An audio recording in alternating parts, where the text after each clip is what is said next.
Alors ça fait bien longtemps que j'ai pas eu besoin de me battre, depuis le collège à vrai dire.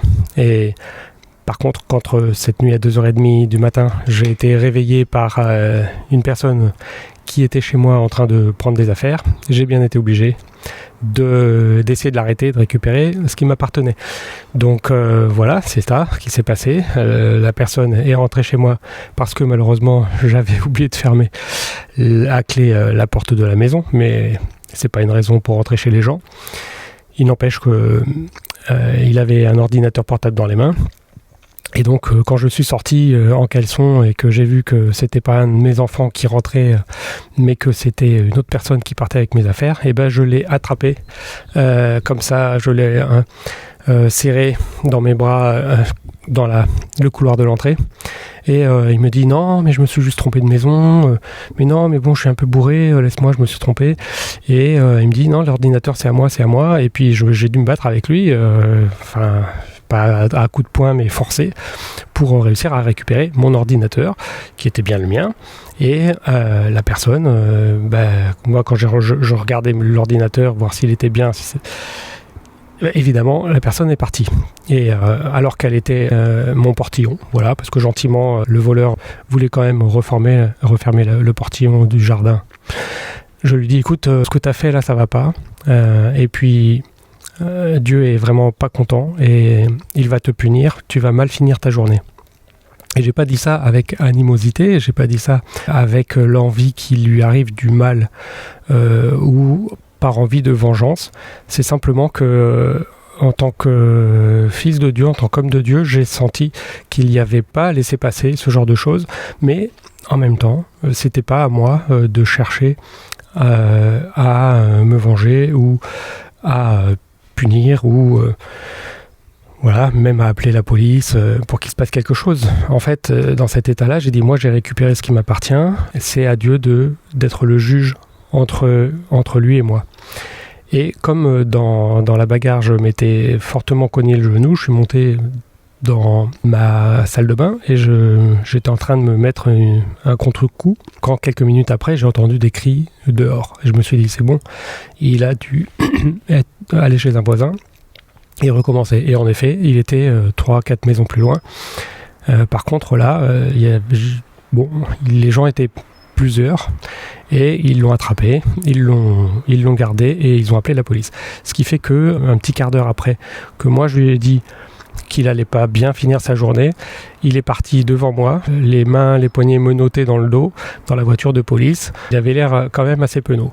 Je suis quand même content qu'il arrête, au moins pour cette nuit, d'aller piquer des affaires chez les autres. Mais j'étais pas content parce que, ah oui, très, très bien fait pour toi, je suis vengé. Non, c'est simplement la justice en fait. La justice de Dieu que j'ai réclamée et qui a été effective un quart d'heure après. Et le policier me disait, mais il va passer toute sa journée au moins en prison. Donc moi, ce que je lui avais dit quelques minutes avant, ça s'est réalisé complètement.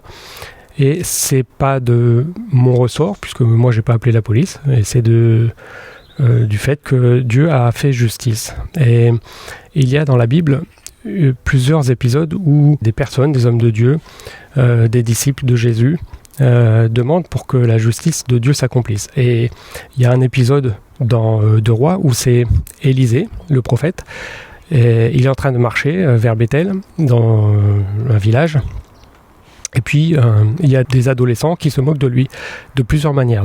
La première manière, c'est de se moquer un peu de son physique en disant qu'il est chauve. La deuxième manière, c'est que le prophète Élie venait d'être emmené au ciel dans un char de feu, quelque chose de totalement incroyable. Et donc ces jeunes étaient en train de se moquer de lui en disant vas-y, si maintenant c'est toi le prophète, fais la même chose, quoi. De quelle manière il a réagi ? Eh bien, il a maudit ces jeunes, et il y a un ours qui est sorti de la forêt et qui est venu et qui les a, qui sans doute en a blessé plusieurs, et ils se sont tous enfuis. Et là, c'était une parole de malédiction de la part du prophète qui s'est accomplie directement aussi.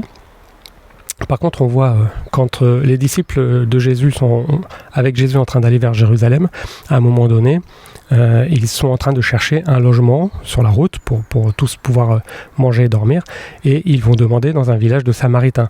Et les Samaritains, qui n'aimaient pas les Juifs, eh bien, leur refuse l'hospitalité, ce qui est quand même très mal vu à cette époque. Donc les disciples disent à Jésus, mais est-ce que tu veux qu'on fasse descendre le feu du ciel pour les juger ? Et Jésus leur répond, mais non, en fait, moi je suis venu pour sauver les gens et pas pour avoir une vengeance immédiate en faisant tomber le feu du ciel sur ceux qui juste nous refusent l'hospitalité.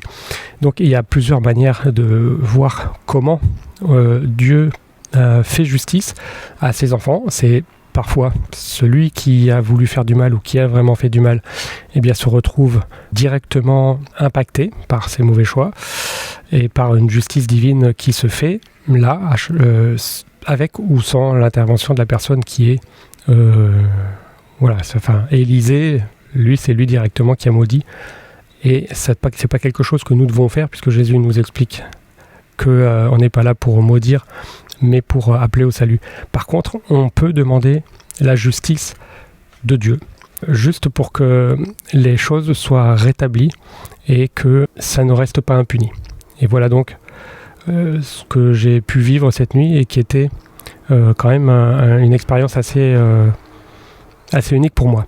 Alors, maintenant, je ne suis pas dans la peur de à nouveau être cambriolé ou quelque chose de ce genre-là, parce que je vous raconte vite fait une autre histoire. Dans cette maison même où je suis en train de vous parler, il y a plusieurs années, lorsque j'ai acheté la maison, elle n'était pas isolée, c'est le sud de la France, donc l'été il fait très chaud. Le soir évidemment, j'ouvrais les volets, j'aérais un peu pour faire rentrer de la fraîcheur, et c'était pas suffisant pour évacuer la chaleur de la journée.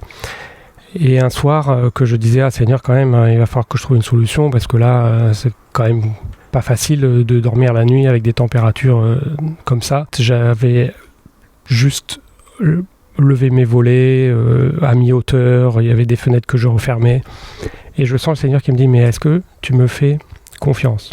Alors je dis, oui Seigneur, je te fais confiance évidemment. Il me dit, est-ce que tu me fais confiance pour te protéger, et toi et tes biens ? Je dis, ouais, pas de problème. Je sais que tu es là, et je sais même qu'il y a des anges qui protègent. Et alors il me dit, ouvre toutes tes volets, ouvre toutes tes fenêtres, et va dormir. Et là, c'était un autre challenge quand même, parce que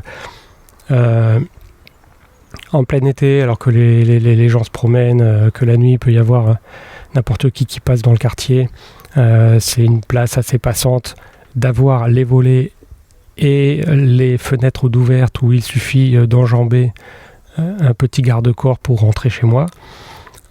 Il faut une grosse dose de confiance pour dormir sereinement. Et c'est ce que j'ai fait pendant plusieurs jours, où j'allais me coucher avec fenêtres, portes, volets tout ouverts. Ça rafraîchissait bien, c'était efficace. Mais où j'ai dormi vraiment bien, parce que je me reposer vraiment avec confiance sur la parole que Dieu m'avait donnée. Alors c'est pas qu'il faut manquer de sagesse et laisser n'importe qui pouvoir entrer chez nous, c'est simplement avec Dieu. Qu'est-ce que Dieu demande ? Quelles sont les démarches qu'il veut qu'on fasse pour apprendre à vivre avec lui dans la plénitude, dans la paix, dans la confiance, et comment lui rend justice. Donc peut-être vous avez vécu quelque chose de difficile, une expérience qui peut être traumatisante. Je vous invite vraiment à faire confiance à Dieu, à vous en remettre à lui, à savoir que c'est pas à vous de faire justice, de chercher à ce que les crimes soient punis, etc. C'est vraiment la justice de Dieu. C'est lui qui fera en sorte que le méchant ait sa rétribution, sa mauvaise rétribution, et celui qui suit Dieu ait sa bonne rétribution. Et peut-être que ça arrivera dans cette vie, peut-être que ça arrivera plus tard, mais en tout cas c'est pas à nous de nous faire justice nous-mêmes, mais par contre nous pouvons demander à Dieu de vivre avec confiance, avec tranquillité, dans la paix, que quand on s'en remet pleinement à lui pour toute chose, c'est lui qui prend soin. Voilà, j'espère que ces quelques expériences vous aideront à vivre avec le Seigneur Jésus d'une manière apaisée et confiante, et soyez tous bénis.